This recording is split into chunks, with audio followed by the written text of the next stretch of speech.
Guys, Andrew here, and in this video I'm going to show you how to upload PDF documents to SciSpace. So this is what you can use to quickly do your research, and in order to use those PDF documents you need to upload them, right, so that you can make the most out of this amazing platform here. So how do you do that?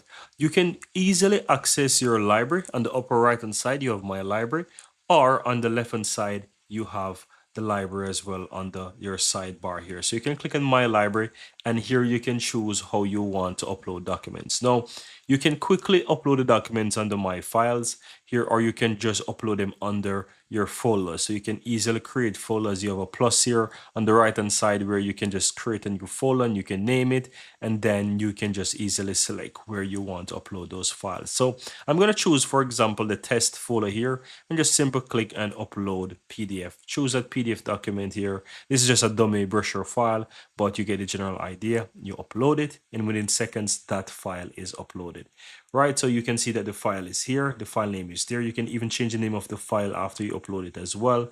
You can go ahead and you can have the three dots here where you can delete the file and so forth and so forth, right? At any point in time you can easily download those files, and once you do that you are able to select the folders naturally, and you can find the files underneath the folder.